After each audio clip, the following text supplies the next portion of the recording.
შემეცნებით საგანმანათლებლო პროექტი რადიო კინო მზადდება სტუდია კოცის ბაზაზე. პროექტის ხელმძღვანელი კობა ცხაკაია. პროექტის რედაქტორი ნინო ჩხიკვიშვილი. თბილისი 2025 წელი.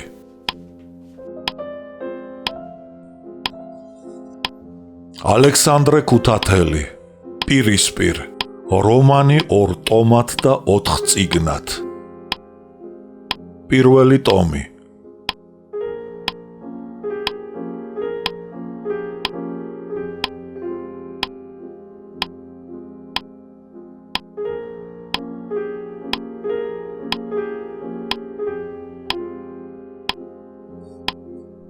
ამხანაგები მე-6. ვინც არ უნდა იყოს ადამიანი, კეთროვანი თუ კატორღელი, ტყვე, განკიცხული თუ ავადმყოფი, უპირველესი მისი მოთხოვნილებაა თავისივე ბედში მყოფი ამხანაგი. ბალზაკი. კორნელი ბორჯომის ქუჩაზე ერთსართულიან პატარა სახლში შევიდა. ბნელი დერეფანი გაიარა და მიხა მაჭავარიანის ბინის კარებზე დააკაკუნა. ხმა არავინ გასცა. კორნელი ეზოში შევიდა და ახლა აქედან დააკაკუნა მიხას ოთახის ფანჯარაზე. ფანჯარასთან ტახტზე მიხა იწვა და კაკუნი რომ მოესმა, დაფეთებული წამოიჭრა, ფანჯარას მოაწყდა. კორნელი იცნო და დაუძახა. კორნელი, შენ ახარ? შემოდი, საიდან სადაო? კორნელიმ აივანზე გამოსასვლელი, მინაჩასმული კარები შეაღო და ბნელ ოთახში შევიდა. მიხა გადაეხვია და მეგობარი გადაკოცნა. მიხა ტანადი ახოვანი ვაჟკაცი იყო, 25-26 წლისა თუ იქნებოდა. შავი ხავერდის ხალათი ეცვა, ჰალსტუკი გვერდზე მოქცეოდა. დაკვარკნილი და ღია წაბლისფერი თმა აშჩეჩოდა, ხოლო ნამძინარევი თვალების უპეები დასივებოდა. რა დროს ძილია, ალბათ ისევ ნასვამი იქნები, წყენით ჰკითხა კორნელიმ. ვინ გაიგონა ბიჭო დაუსრულებელი ლოთობა ოჯახ ქორო? არა, ნასადილებს დავწექი და ჩამეძინა, მიუგო მიხამ. მაღალ შუბლზე ხელი გადაისვა და თმა გაისწორა. ელექტრონის ლამპა აანთო, აწეულ ცხვირზე პენსნე გაიკეთა. ბაცი თვალები კორნელი შეანათა და გაიცინა. სქელი ბაგეები გაეხსნა, ცხენსავით გრძელი კბილები გამოუჩნდა. ძალიან არ გლოვობს ელოსთან განშორებას ეს ვაჟბატონი, გაიფიქრა კორნელიმ. მიხას მამა ქართველი იყო, დედა კი რუსი. მიხა რუსაკ გავდა. ქართული სათავადაზნაურო გიმნაზია ჰქონდა დამთავრებული. მერმე სამხატვრო აკადემიაში და კონსერვატორიაში სწავლობდა. ჩინებული ხმა, სწორი რუსული და არტისტული იერი თვალში ეცა ელოს და მოიხიბლა. ნაცრისფერ კოსტუმში გამოწყობილი, ფერადი ჰალსტუკით მოკაზმული და თმადაკვარკუნილი მხატვარი მაშინვე მოეწონა ელოს და ხანმოკლე რომანის შემდეგ ცოლად გაჰყვა. ქორწილში ქეიფის ბოლოს უზარმაზარი ყამწი რომ დასცალა და ყველა დაათრო მიხამ, ეს როდი ეუცხოვა ელოს. შემდეგ კი სწორედ ეს გამუდმებული ქეიფი და უზომო ღვინისმა გახდა ცოლ-ქმართან უთანხმოების საბაბი. რა კარგია რომ მინახულე. სხვა რა ამბავია ქუთაისში? ჰკითხა მიხამ კორნელის. ქუთაისში კარგი ამბავია, მაგრამ თბილისში კი ცუდი დამხვდა. უგულოდ მიუგო კორნელიმ. რა ცუდი ამბავი? კაცო, რა ღმერთი გაგიწყრა? რად გაეყარე ელოს? თავი დაიღუპე და მეც უბედურება შემყარე. შენ რა შუაში ხარ? იმ შუაში ვარ რომ ვარდომ და ესტატემ დეიდასთან გადასვლა მაიძულეს. თქვენი ოთახი ელოს დაუთმეთ, ქმარს გაეყარა და უბინაო არისო, მიუგო კორნელიმ. ქუდი მოიხადა და სკამზე უღონოდ დაეშვა. მიხა ცნობის მოყვარეობამ წაიღო და დაწვრილებით გამოჰკითხა კორნელის ყოველივე. რა უყო კაცო, რა წყალს მივცე თავი არ ვიცი. ელოსთან ცხოვრება შეუძლებელია, სწუხდა მიხა. შენი ბრალი იქნება, განა არ ვიცი რა ვაჟბატონი ბრძანდები.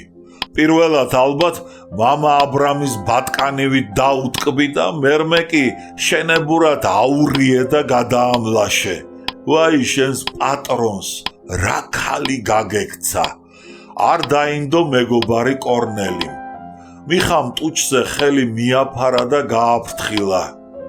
ჩუმად ილაპარაკე, მეზობლები გაიგონებენ. მიხას ოთახის გვერდით სომხები ცხოვრობდნენ, წყნარი და წესიერი ცოლ-ქმარი. მათ თავისი ბინიდან გასასვლელი მიხას ოთახზე ჰქონდათ.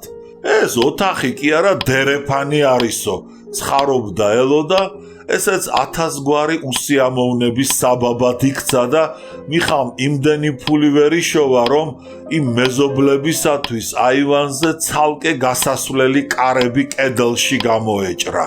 რაღა ჩუმად ვილაპარაკო, შვილო, ახლა ხომ ყველაფერი გათავდა, რას დაეძებ მეზობლებს?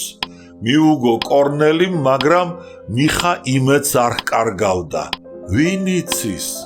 ელო განა პირველად მეყრება, კვირაში 7 პარასკევი აქვს. ღმერთმა ქნას, იმედიც კარგი საქონელია. რამ გამოიწვია მაინც ელოს წასვლა? აკი გითხარი ვერანავ, შენ გადაამლაშებდი მეთქი. არა, ჩემმა მზემ. რა, რომ ჯვარი დავიწერეთ, ლოთობა და ქეიფი მივატოვე. ამ 2 წლის განმავლობაში წელიწად ნახევარი ხმას არ ამცემდა, მემდუროდა. ვითომ რათაო? ელო მეტისმეტად ამაყი და ფიცხი, მორცხვი და აზიზი ქალია. ამაზე აღარ ღირს ლაპარაკი. ეთყობა ახლაც უყვარს ელო. ამ აღვირახსნილ კაცმა მასთან ცხოვრების ინტიმური მხარეების გამჟღავნება რომ არ ისურვა. გაიფიქრა კორნელიმ. ნაღვინევი, ან გვიან თუ მოვიდოდი, მაშინ ხომ ახლოსაც ვერ გავეკარებოდი. ფეხაკრეფით უნდა მევლო ოთახში. ჩუმად გავშლიდი ამ ტახტზე ლოგინს და უხმოდ დავიძინებდი. ჩახველებისაც კი მეშინოდა. ეს ოხერი ღვინის შემდეგ ხვინვა ვიცი და ელო ტუბლს აიღებდა და ჩემკენ გამოაქანებდა. კარგია თუ ამაცდენდა, თორემ ხანდახან პირდაპირ სახეში მომახვედრებდა და იყვირებდა. ნუ ხრინავშე ღორო! სიცილი წასცდა მიხას. ცხენივით გრძელი კბილები გამოუჩნდა, ზეთხელი აიფარა და ჩაიხვიხვინა. ჰერიჰა! ეგ როგორი ცოლი ყოფილა? გაუკვირდა კორნელის. ამ თანაგრძნობით წაქეზებულმა მიხამ ახლა კაეშნიანი სახე მიიღო და კორნელის გული გადაუშალა. ჩემს ტანჯვას კარგი მწერალიც ვერ აღწერს. ამოიოხრა მან, წამოდგა, ჯიბეში ხელები ჩაიწყო და ოთახში სიარული დაიწყო. სიცივის გამო მხრები ასჩეჩოდა. ოთახში შირმა იდგა. შირმის იქით კოხტად მორთული რკინის საწოლი. როდესაც მიხა შირმას მიუახლოვდებოდა, მაშინვე შეჩერდებოდა და ცარიელ საწოლს კაეშნით გადახედავდა. სიცივეს და სიცარიელეს იგრძნობდა და ალბათ ფიქრობდა, ვაი რა ქალი დავკარგეო. შირმისა და საწოლის გარდა ოთახში როიალიც იდგა. ფანჯარასთან ფარდა გადაფარებული ტახტი, ერთი სავარძელი, სკამები, ტახტის წინ კი მაგიდა და კუთხეში კარადა. იქვე პატარა საწერ მაგიდაზე წიგნები ეწყო, ხელოვნებასა და მხატვრობაზე. სურათების რეპროდუქციები, ალბომები, ფუტურისტული ჟურნალი, კედლებზე მიხას სურათები ეკიდა, ყვირალა საღებავით დახატული, შიშველი ქალი, რომელსაც ვნებააშლილი სახე, ავხორცი ბაგეები ჰქონდა და უტიფრად იღიმებოდა. შირიმის ახლოს პიკასოს მიბაძვით დახატული კუბისტური სურათი დაინახა კორნელიმ. ერთმანეთში არეული, უცნაური და გაუგებარი საგნები, ჭიანური სიმები, უზარმაზარი ყური, თვალიდან გამოსროლილი სხივები, ნოტები და სხვა. იქვე ფანტასტიკური ყვავილები, ვარდები და დეკორატიული ხეები, ნიამორები, შველები, წმინდა ნინოს პორტრეტი, ირანული მინიატურის მსგავსი და ჯვარი ვაზისა. მიხა თეატრის დეკორატორიც იყო და ზოგიერთი დადგმების გაფორმება ალბომში ჰქონდა შენახული. კორნელი მანამდეც ყოფილა ამ ოთახში, როცა ელო მიხასთან ცხოვრობდა. ელო 23 წლისა იქნებოდა. ნინოს გავდა, განსაკუთრებით თვალწარბით, მაგრამ ნინოზე მაღალი და გამხდარი იყო. ნინოზე უფრო გრძელი, ფერმკრთალი სახე და კაეშნიანი თვალები ჰქონდა. იშვიათად თუ ნახავდით გაცინებულს, თუმცა მის ლამაზ ტუჩკბილს ძლიერ შვენოდა ღიმილი. სწორედ ელოს მწუხარე სახე და კაეშნიანი თვალები გამოიყენა მიხამ წმინდა ნინოს პორტრეტში მინიატურაში. კორნელიმ წასვლა დააპირა. მიხამ კლავზე სწუდა, პალტო გახადა და სკამზე დააჯინა. დაიცა, სად მიგეჩქარება? უთხრა მიხამ. კარადისაკენ გაიხედა და თვალები აუციმციმდნენ. ბიჭო, გონი ღვინო უნდა მქონდეს, წამოდგა. კარადისაკენ ქურდივით ცერად წავიდა. ელოს წინაშე მორიდებულს ფეხის წვერებზე ფრთხილი და უხმო სიარული სჩვეოდა. კარადაში 3 ბოთლი ღვინო აღმოაჩინა და ახტაცებით ჩაიხვიხვინა. 3 ბოთლი ღვინო მქონია. დაიცა, აი ძეხვი და შაშხი. უცნაურად გაუწვრილა ხმას ამოდენა კაცმა. დასხდნენ. დიდი ჭიქებით დაიწყეს სმა და 2 ბოთლი ღვინო უმალვე დასცალეს. ღვინომ სევდა ვერ განუქარვა კორნელის. პირიქით, ვარდოსთან საუბარი აგონდებოდა და ერთსა და იმავეს გაიძახოდა. ვატყობ მაყაშვილები თავიდან მიშორებენ. ალბათ სასიძო მოძებნეს. პლატონ მოგველაძე უნდა იყოს. ნინო რას ამბობს? ნინო დიდედამ დისწულთან გახიზნა. ნინო თუ ცოლობაზე დაგთანხმდა და დღესაც უყვარხარ. მშობლები მიზანს ვერ მიაღწევენ. არ ამგონია ნინომ ასე უმიზეზოდ ამოიღოს გულიდან ჩემდამი გრძნობა, მიუგო კორნელიმ. ელოსგან უარყოფილ მიხას ასეთმა პასუხმა გულში შური ჩაუღვარა. რადგან უნდოდა მისივე ბედის წვევოდა კორნელისაც და ანუგეშა. ნუ დარდო, ბიჭო, მერწმუნე, ნინოს ხელში შენც ჩემსავით უბედური იქნებოდი. შენ გიყვარდა ელო და ცოლადად შეირთე. მერე ერთმანეთს ვერ შეეგუეთ და განშორდით. ეგ სხვა ამბავია. მიუგო სასოწარკვეთილმა მეგობარმა მიხას. კორნელი, ნინოსთან თუ არ გიცხოვრია და ისე განშორდი, ხოლო სიყვარული ახლაც გულში გიმთია, მაშინ მიუღწეველი სიყვარულის გამო გამოწვეული დარდი სიკვდილამდე არ მოგშორდება. ცეცხლს უმთებდა მიხა ისედაც გულდამწვარ ამხანაგს. ეს მართალი უნდა იყოს. წამოსცდა კორნელის, მერმე შერცხვა და დასძინა. სიყვარულის დროს ადამიანი მასეთ რამეზე არ ფიქრობს. მე კი სულ ეგ მახსოვს და მაგაზე ვფიქრობ. იმიტომ რომ შენ ქალში მხოლოდ სქესსა სჭრეთ. შენ კი სულს. დასცინა მიხამ. თავი გამანებე. ეგ სულ თავის მოტყუილებაა, ილუზიაა. ილუზია? მიუღწეველი იდეალი ხშირად უფრო წარმტაცია, ვიდრე მიღწეული იდეალი და რეალობა. ურჩობდა კორნელი და თავისი მოსაზრების დასამტკიცებლად ცნობილი მაგალითი მოიყვანა. პეტრარკას რომ თავისი მიჯნური ლაურა ეპოვნა, სიყვარული გაენაღდებინა, ტანჯვა და კაეშანი განექარვებინა, მაშინ წარმტაცი ლექსების თქმასაც ვერ შესძლებდა და იგი დადუმდებოდა და მიატოვებდა გლოვას, როგორც ჩიტები კვერცხის დადების შემდეგ. დამცინავი ღიმილით დაუმატა მიხამ. შენ ყველაფერს დასცინი. კაცო, გაუკვირდა მიხას. რომეო ხომ არა ხარ ჯულიეტა პირველად რომ იხილა და ახტაცებით აღმოხდა. დაიფიცეთ თვალებო რომ თქვენ ჭეშმარიტი სილამაზე დღემდე არ გიხილავთ.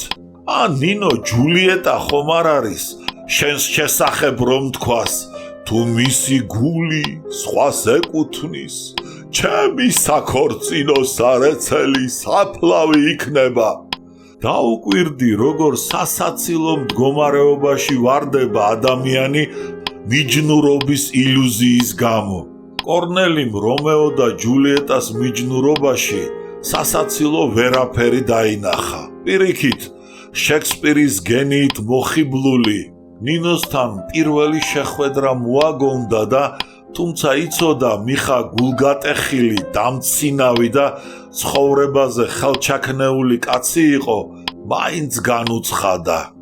აი ასეთი მიჯნურობა, ახტაცება და მაღალ ზნეობისაკენ სწრაფვა ამშვენიერებს ჩვენს ცხოვრებას, თორემ ადამიანში ნადირი, ცხოველი და მარტო სქესობრივი აღტკინება რომ ეძიო, ეს რა კაცობაა?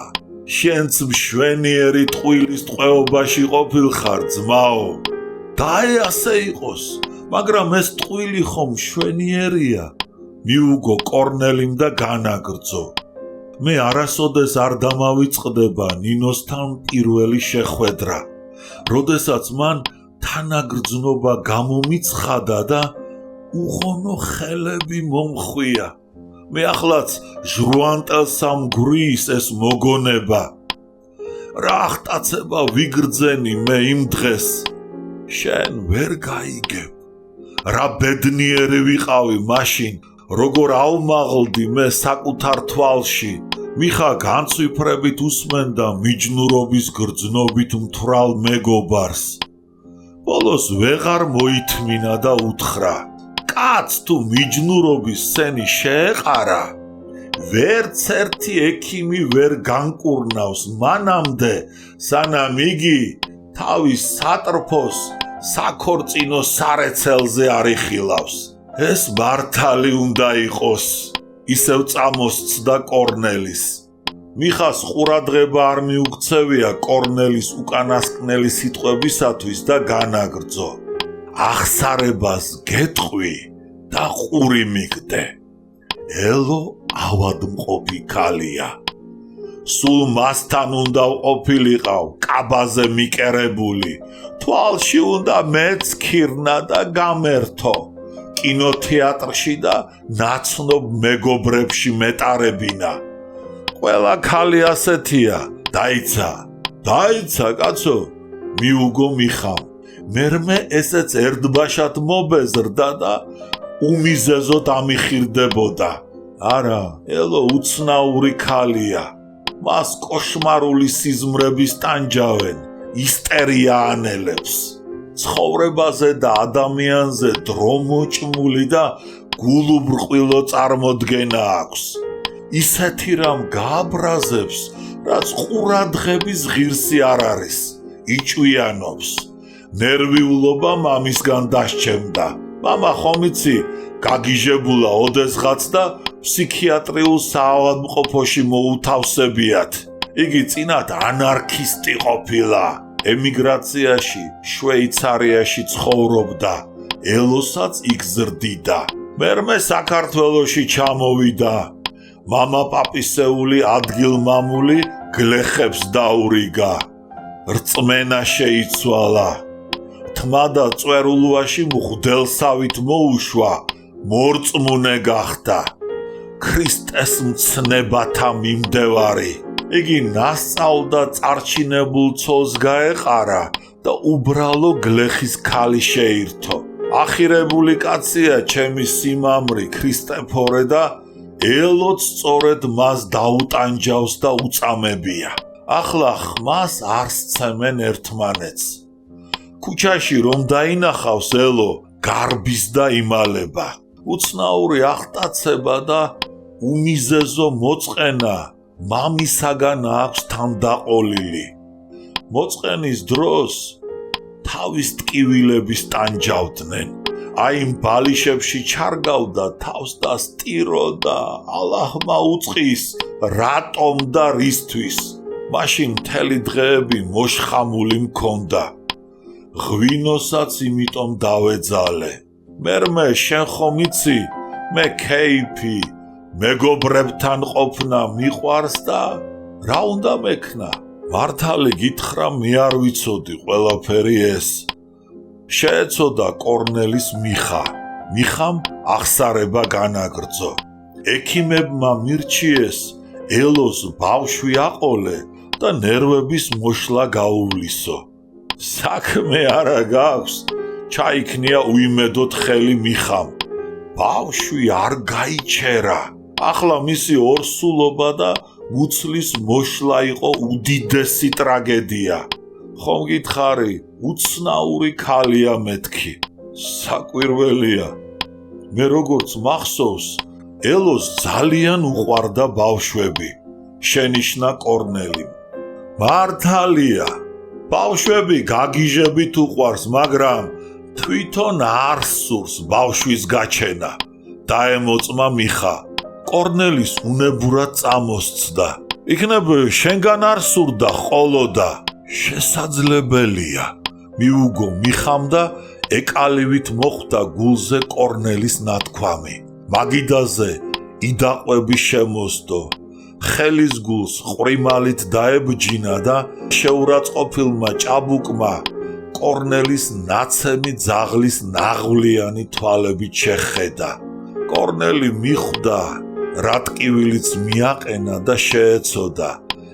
არა, ეგ რა შვაშია, შესაძლებელია მშობიარობა ეზიზღებოდეს. რა ვიცი, ამბობენ ასეთი ქალებიც არიანო. აბა ისე მე კარგად ვიცი, ელოს ბავშვები უყვარს. გახსოვს? მოაგონა კორნელიმ. ამ ოთახში როგორ შევიკრიბებოდით შენ, ელო, ნინო და მე. ნინო შესანიშნავი იმიტატორია ბავშვთა ქცევისა და ლაპარაკისა.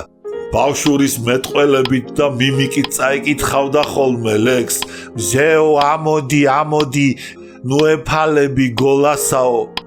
ელო სახეში შესცქეროდა და თავშეუკავებლად იცინოდა. არა, ელოს ბავშვები უყვარს. დაუტკბა კორნელი. მაგრამ მიხას არავიწყდებოდა კორნელის სასტიკი განაჩენი. იქნებ შენგან არ სურდა ყოლოდა ბავშვიო და ბოროტად ჩაილაპარაკა. ელო და ნინო არც ისეთი ბავშვები და წმინდანები არიან, როგორც შენ წარმოგიდგენია. სხვას არაფერს აპატიებენ, თვითონ კი ადამიანს შეურაცხყოფას აყენებენ და სტანჯავენ. ელოს მამა ქრისტეფორე ცოლშვილს გაეყარა და 18 წლის სოფლის გოგო მოიყვანა. ხოლო როდესაც ელომ გაიგო, მე რომ სამჯერ ნაცოლები ვიყავი, ამან სულ გააგიჟა. კორნელის გაეცინა. რა გაცინებს? მე წმინდანი და ასკეტი კი არა ვარ, განაგრძო მიხამ. ღმერთი არ ამწავს, მაგრამ არც ეშმაკისთვის მიმიყიდნია სული. მე შენსავით თავს არ ვიტყუებ ილუზიებით. ჩემთვის ნაცნობი ჭირია, გულგატეხილობა, უბედურება, ვაება და კაეშანი.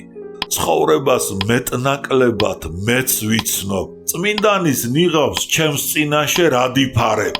ეგ შენ არ შეგფერის. მე შენი მიჯნური ხომ არა ვარ, პატიოსნებით და სიწმინდით რომ მომაჯადო. კორნელის ეწყინა და უთხრა. მე თავს წმინდანად არავის არ ვაჩვენებ, პირიქით. როდის იყო თავს ვაბეზრებდი ვისმეს ჩემი სიწმინდით, პატიოსნებითა და უცოდველობით. მეც მანდა ვარ, შესძახა მიხამ. როდესაც ადამიანს და მის ბნელ მხარეებს გაიგებ და შეიცნობ, საოცარი კაეშანი გეწვევა. ცხოვრებას ფარდა ეხდება და სიყვარულზე გული აგიცრულდება. ელოს და ნინოს არ ესმით ყოველივე ეს. მათ წამხდარი და დაკარგული კაცი ვგონივარ. მათ არ ჯერათ მე სიყვარული თუ შემიძლია. მათ არ იციან კაცის გული. დროსწყევლოს ღმერთმა რა მემართება არ ვიცი.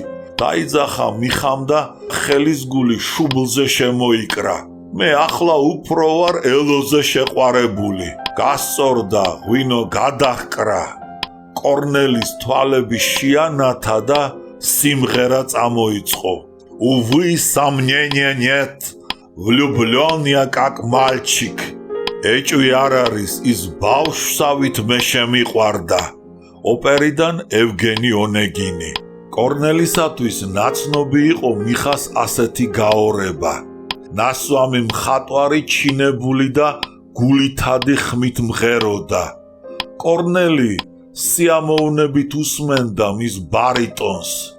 სწორედ ამ ხმამ მოაჯადოვა ელო. სიმღერის შემდეგ კორნელი მიხას თვალზე ცრემლი შენიშნა. შეეცოდა, სიჩუმე ჩამოვარდა. ახლა შირმას მიაჩერდა კორნელი.